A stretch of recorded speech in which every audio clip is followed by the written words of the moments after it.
Le 26 mai 1993, au stade olympique de Munich, c'est en Allemagne, AC Milan joue contre Olympique de Marseille. Score final 1-0 en faveur de Marseille et c'est la finale de la Ligue des Champions. Et c'est la première fois qu'un club français remporte la Ligue des Champions. 32 ans après, est-ce que le PSG, l'ennemi juré, le frère ennemi à l'Olympique de Marseille, parviendra-t-il également à soulever les trophées de la Ligue des Champions? Alors, on va attendre le 31 mai 2025. Madame, Monsieur, bienvenue dans Prism. Le PSG a l'occasion. Bon, l'occasion, la première s'est présentée en 2020. C'était face au Bavarois, mais vous connaissez le contexte Covid aussi. Il n'y avait même pas de public. Donc, et aussi, Flick était très fort à l'époque avec le Bayern de Lewandowski. Alors, le PSG n'a pas réussi à soulever les titres. Alors, cette fois-ci, c'est face à l'Inter. Cette fois-ci, c'est face à l'Inter. Alors, on va voir ce que ça va donner. Alors, pour y arriver, il fallait se défaire de l'Arsenal. Arsenal qui a battu le PSG 2-0 en phase des poules, en phase des groupes, en phase à poule unique, comme vous voulez appeler. Voilà, je m'en fous. Voilà. Le PSG a perdu 2-0 face à Arsenal. Et je me dis, est-ce que ça va se répéter? Parce que toutes les équipes qui ont joué, par exemple, avec le Barça, toutes les équipes qui ont joué contre le Barça en phase de poule, qui ont perdu, ont encore été éliminées par le Barça en phase d'élimination directe. Donc, je me dis que l'histoire va se répéter, hein, donc, parce que le foot aime bien l'histoire. Mais voilà, Arsenal qui a réussi à battre le grand Real de Madrid, les tenants du titre, au match aller, puis au match retour à Santiago Bernabéu. Alors, cet Arsenal-là, qui a fait peur à tout le monde, qui a vraiment fait parler de lui, qui a envoyé une sonnette vraiment révoltante pour dire, bon, voilà, nous sommes là. Et Arsenal qui espérait aussi se défaire du PSG pour jouer sa deuxième finale des Ligues des Champions, pour ceux qui le savent, parce que la première, c'est en 2006 contre le Barça, et puis ils vont le perdre. Ils vont perdre ce match parce qu'il y a Arsenal marque, puis Eto'o va égaliser, puis en toute fin de match, il y a Belletti qui va marquer le but victorieux. Donc, victoire du Barça, et puis il soulève les trophées avec Ronaldinho et les autres, Deco, Gulli, pour ceux qui connaissent l'histoire. Alors, cette fois-ci, ce n'est pas le cas parce que ça ne sera pas bis repetita de match de phase de poule parce que le PSG réussit son sans faute, hein, alors que le PSG qui vient de loin, hein, franchement, franchement, le PSG vient de loin parce qu'à 3 jours de la fin de phase de poule, à 3 journées, le PSG est presque 25e, hein, si j'ai bonne mémoire, et presque 25e, et puis on ne sait pas s'il va s'en sortir ou pas. Alors, c'est ce déclic, hein, je crois, face à Stuttgart, je crois en Allemagne, 4 buts à 1 ou 3 buts à 1, si je ne me trompe pas. Voilà, c'est ce qui relance la machine. Et parce que tout était parti, hein, il y avait plein de doutes autour des joueurs, avec le départ de Mbappé, avec l'arrivée de Luis Enrique. Donc voilà, l'entraîneur qui ne parvenait pas à s'imposer, donc il n'y avait plus de respect, donc il n'y avait pas d'espoir. Mais voilà, juste ce déclic en Allemagne et ça relance la machine. Et le PSG réussit à se qualifier 15e, hein, à la fin. Sur le tableau là, à la fin, le PSG est 15e.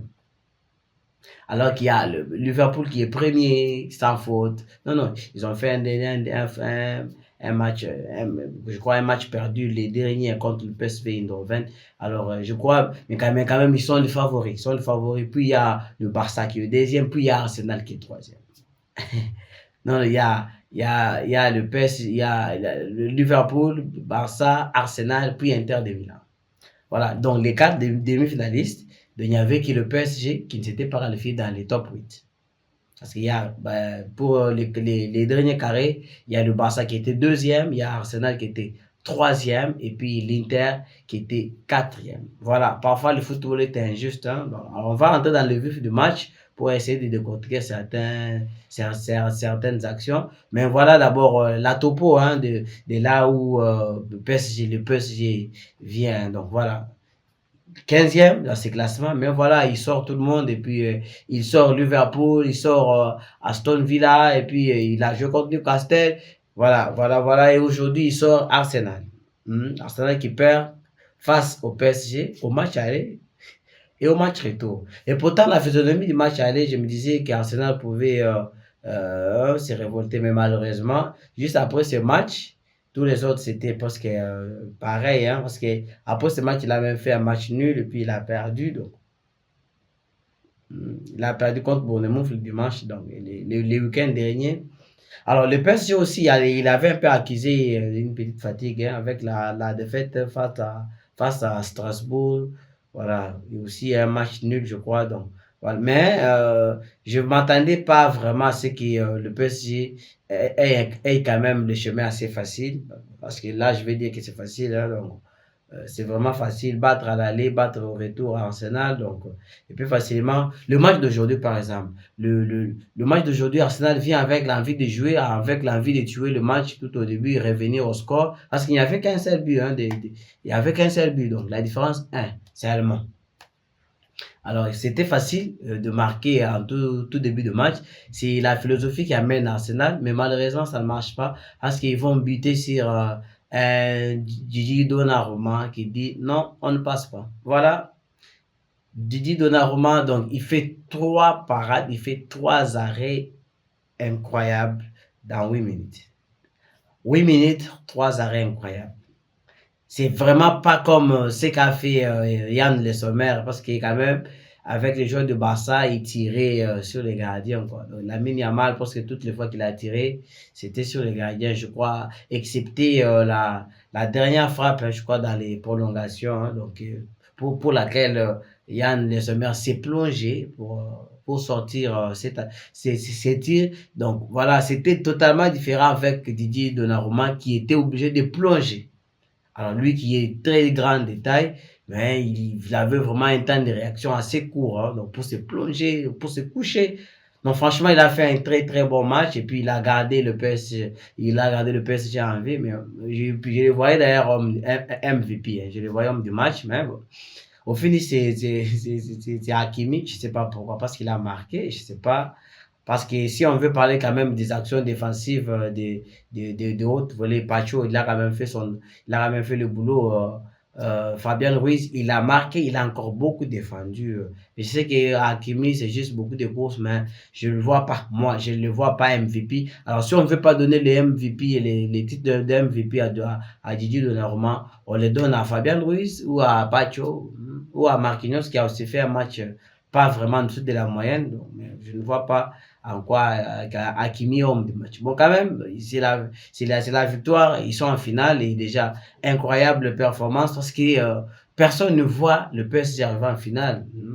Au vu de tous les résultats, donc jusqu'à 2 journées donc de la fin de la phase à poule unique, on se disait même que le PSG sera pas qualifié pour le barrage. Hein. Donc le PSG a joué le barrage. Il a joué le barrage comme le Real, il a joué le barrage comme les autres, mais voilà. Il a réussi à sortir les tops, les tops qui n'ont pas joué de barrage. Donc il a sorti Liverpool, il a sorti Arsenal.